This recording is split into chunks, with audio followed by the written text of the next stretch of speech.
आज मैं तुम्हें कई सारे सवालों के जवाब देने वाला हूं जो तुम लोग मेरी टाइपिंग से रिलेटेड मुझसे पूछते रहते हो। तो पहला सवाल ये है कि घर पे मेरी टाइपिंग की स्पीड कितनी आती थी। तो इंग्लिश में मेरी टाइपिंग की स्पीड लगभग 40 के आसपास थी, कभी 38, कभी 40, कभी 42। अलग अलग प्लेटफॉर्म पे अलग अलग मेरी स्पीड आती थी। जैसे मान लो AR पे कर रहा हूँ, उस पर 1-2 WPM की स्पीड कम हो जाती थी, और जब मैं सोनी टाइपिंग पे करता था तो वहाँ पे थोड़ा सा बढ़ जाता था, तो वहाँ पे मेरा 43-44 भी स्पीड पहुँच जाता था। और हिंदी में मेरी टाइपिंग स्पीड बहुत ज़्यादा फ्लक्चुएट करती थी, वो लगभग 32 से लेकर के 38 के बीच में फ्लक्चुएट करती थी। ज़्यादातर 32 से 35 के बीच में ही रहता था, और कभी कभी सोनी टाइपिंग पे 40 भी मेरी स्पीड चली जाती थी हिंदी में।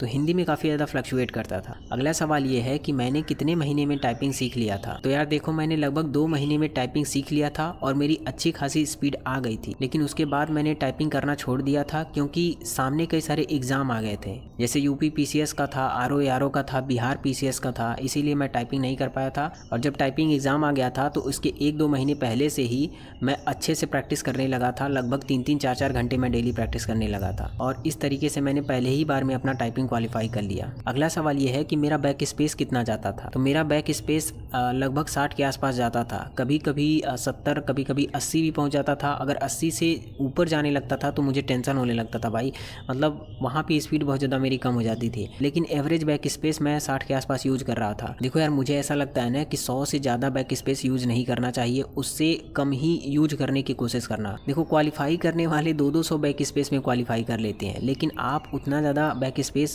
का यूज मत करना, क्योंकि जितना ज़्यादा बैक स्पेस का यूज करते हैं उतना ही ज़्यादा एक्यूरेसी हमारी घटती है और उतना ही ज़्यादा टाइपिंग स्पीड कम हो जाता है। तो इसीलिए कोशिश करना कि 60 से कम रहे आपका बैक स्पेस। अगला सवाल ये है कि मैंने एग्ज़ाम हॉल में कितना लाइन टाइप किया था।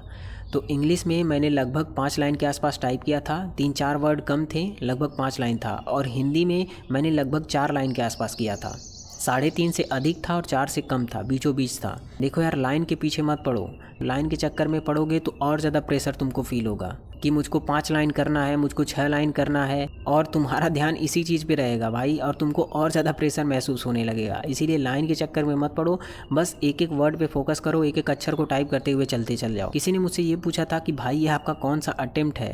अटेम्प्ट यार मुझे समझ में नहीं आया। देखो, ये मैंने पहली बार जूनियर असिस्टेंट का पेपर दिया था और गलती से मैंने 5512 वाला फॉर्म भर दिया था। मेरे कई सारे दोस्तों ने 5512 वाला फॉर्म नहीं भरा था और वो बेचारे आज तक पछताते हैं, क्योंकि यार इसमें बहुत बढ़िया मौका था और उस समय मुझे टाइपिंग नहीं आता था, लेकिन फिर भी पता नहीं क्या सोच करके मैंने फॉर्म भर दिया था, और आज यही वैकेंसी मेरे लिए सबसे अच्छी साबित हो रही है। सब ऊपर वाले का खेल है भाई। अगला सवाल ये है कि घर पे मैं एग्जाम हॉल वाला प्रेशर कैसे फील करता था। देखो, अगर तुम घर पे टाइपिंग करते हो और एग्जाम हॉल वाला प्रेशर फील करना चाहते हो तो यूट्यूब पर जाओ और वहाँ पे जा करके सर्च करो टाइपिंग एग्जाम साउंड, और वहाँ पे तुमको ऐसे कई सारे वीडियोस मिल जाएंगे। उसमें से कोई भी एक वीडियो प्ले करके तुम टाइपिंग करो, जब खटपट खटपट की आवाज़ आएगी तो तुम्हारा प्रेशर अपने आप बढ़ जाएगा। इस तरीके से तुम घर पे ही एग्जाम हॉल वाला माहौल बना लोगे। एक बार जा करके ट्राई करना, इससे थोड़ा सा प्रेशर बढ़ जाता है। अगला सवाल ये है, किसी ने मुझसे पूछा था कि क्या स्पेशल की भी आता है। नहीं भाई, स्पेशल की उतना ज़्यादा नहीं आता है, स्पेशल की का प्रयोग नहीं होता है ज़्यादा। मेरे वाले में तो एक भी स्पेशल की नहीं आया था, तो स्पेशल की नहीं आता है भाई। तुम बस मेन अपना जो है पैराग्राफ उसकी प्रैक्टिस करते रहो। अगला सवाल ये है कि क्या मैंने नंबर रो भी सीखा था। भाई मैंने नंबर रो नहीं सीखा था, मैं नंबर रो कीबोर्ड पर देख करके टाइपिंग करता हूँ। जब भी कोई नंबर आ जाता है ना तो मैं कीबोर्ड पर देख देख करके टाइपिंग करता हूँ, तो मैंने नंबर रो नहीं सीखा था।